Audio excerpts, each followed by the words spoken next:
तहरीक इंसाफ के चेयरमैन इमरान खान को एक अहम इत्तला मिलती है, जिसके बाद जेल में मुलाकात करने वाले वकला की लिस्ट तब्दील कर दी जाती है।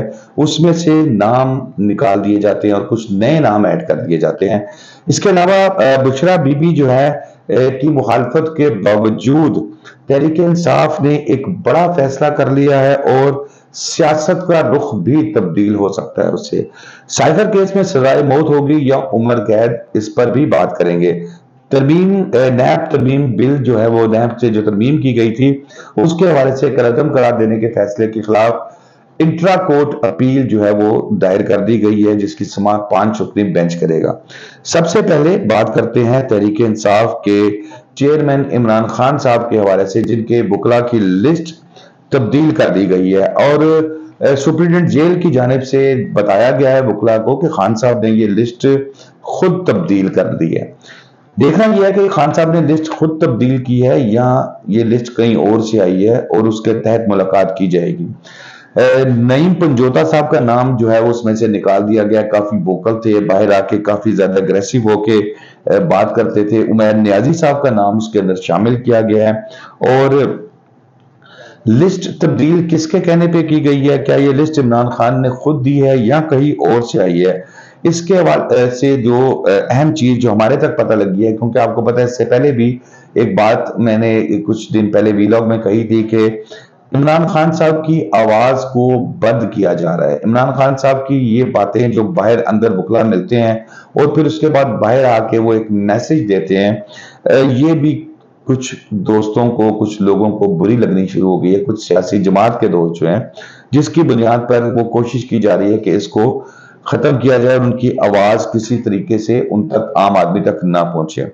दूसरी बड़ी खबर है जी, बुशरा बीबी जो है उनकी मुखालफत के बावजूद तहरीक इंसाफ की क़यादत ने बड़ा फैसला कर लिया है। और क्या इससे सियासत का रुख तब्दील होगा? और जो इसकी लीड कर रहे हैं असद कैसर साहब कर रहे हैं, जो साबिक स्पीकर असेंबली भी रह चुके हैं, कर क्या रहे हैं? ये कर रहे हैं कि जी मौलाना फजल रहमान साहब से भी मुलाकात की और अब मुस्लिम लीग नून, पीपल्स पार्टी, तमाम लोगों के साथ ऑल पार्टीज कॉन्फ्रेंस जो है वो तहरीक इंसाफ बुलाने जा रही है, जिसकी बुशरा बीबी की जानिब से शदीद मुखालफत की जा रही है। और वो इस हक में बिल्कुल नहीं है कि दूसरी सियासी जमातों के साथ झुक के मिला जाए या उनके साथ चला जाए, लेकिन उनके मुखालफत के बावजूद इसके ऊपर स्टेप लिया जा रहा है। मौलाना फजलुर रहमान साहब से मुलाकात हुई और ऑल पार्टीज कॉन्फ्रेंस में जो मुस्लिम लीग नून भी जाएगी अगर बुलाया गया तो, मतलब सॉरी, इनकी तरफ से तो बुलाया जाएगा अगर उन्होंने मुनासिब समझा। पीपल्स पार्टी, उनको भी दावतनामा दिया जाएगा, मौलाना भी जाएंगे और तमाम लोगों को दावतनामे दिए जाएंगे। वहां पर जो डिस्कस की जाएगी वो ये होगी कि भाई इलेक्शन अब आ रहे हैं सर पर, तो देखना यह है कि क्या तहरीक इंसाफ को इलेक्शन लड़ने दिया जाएगा। क्योंकि अभी तो सूरत हाल ये है कि जैसे ही तहरीक इंसाफ का कोई झंडा नजर आता है तो वो उसको डंडा उसका निकाल लिया जाता है, इस तरह की सख्ती की जाती है। तो उस कॉन्फ्रेंस का बेसिकली सोच ये है कि इमरान खान साहब या तहरीक इंसाफ के बाकी लोग जो 9 मई के वाकयात में मुलविस पाए गए हैं या मुलविस होते हैं, कोई मसला नहीं, आप उनको अंदर रखें, उनको ट्रायल करें, उनको इलेक्शन में हिस्सा ना लेने दें। लेकिन तहरीक इंसाफ के बहुत से ऐसे लोग हैं जो किसी भी तरह 9-10 मई के वाकयात में मुलविस नहीं थे। तो ये कमेटी या जो ऑल पार्टीज कॉन्फ्रेंस बुलाने की ख्वाहिश की गई है या फैसला किया गया है तहरीक इंसाफ की तरफ से, ये इस मुद्दे को लेकर चलेगी कि जनाब जो लोग मुलविस नहीं थे, जो नीट एंड क्लीन है, उनको बल्ले के निशान पर इलेक्शन लड़ने दिया जाए। और मेरी इत्तलात ये है कि इमरान खान साहब भी इस पर काफी हद तक राजी हो चुके हैं और उनकी आशीर्वाद से ही ये फैसला किया गया। तीसरी खबर की तरफ चलते हैं जी। साइफर का फैसला कल आया था और बड़े अहम मैसेज दिया गया है इसके अंदर। फैसले में लिखा गया है कि कई केस के हकाइक जो हैं वो ये बादी नजर में इस मुकदमे में सेक्शन 5 का इतलाक होता है। और आपको पता है कि सेक्शन 5 क्या है।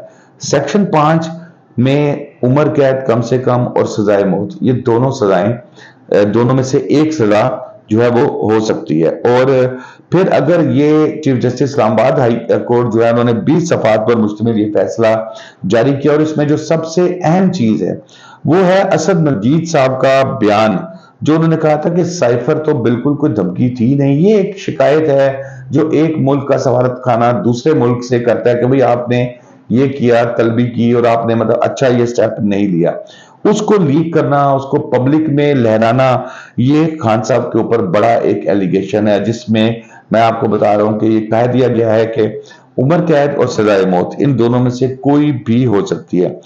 عمران خان صاحب کے وکلا کا یہ کہنا تھا کہ جی آفیشیل سیکرٹ ایکٹ اطلاق جو ہے وہ عام آدمی پہ نہیں ہوتا، لیکن اس پر بھی اگری نہیں کیا گیا، اور یہ کہا گیا کہ تمام جو پاکستانی ہیں ان کے اوپر لاگو ہوتا ہے۔ اور اس کے علاوہ 20 صفحات پر مشتمل تھا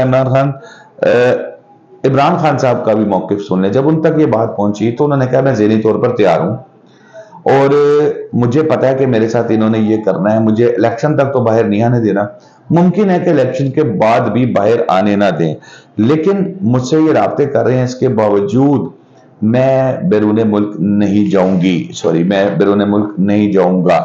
یہ خان صاحب کا بالکل کلیئر جو ہے نا یہ میسج سامنے آیا ہے۔ چوتھی اور آخری خبر آج کی، جی نیب ترمیم کے خلاف جو انٹرا کورٹ اپیل دائر کی گئی تھی اس پر بینچ تشکیل دے دیا گیا، جس کی سربراہی chief justice of Pakistan justice قاضی فائز عیسیٰ صاحب خود کریں گے۔ جسٹس امین الدین شیخ، جسٹس جمال خان مندوخیل، جسٹس عطر منیلا صاحب اور جسٹس اظہر رضوی صاحب ان کے ساتھ بینچ میں شامل ہوں گے۔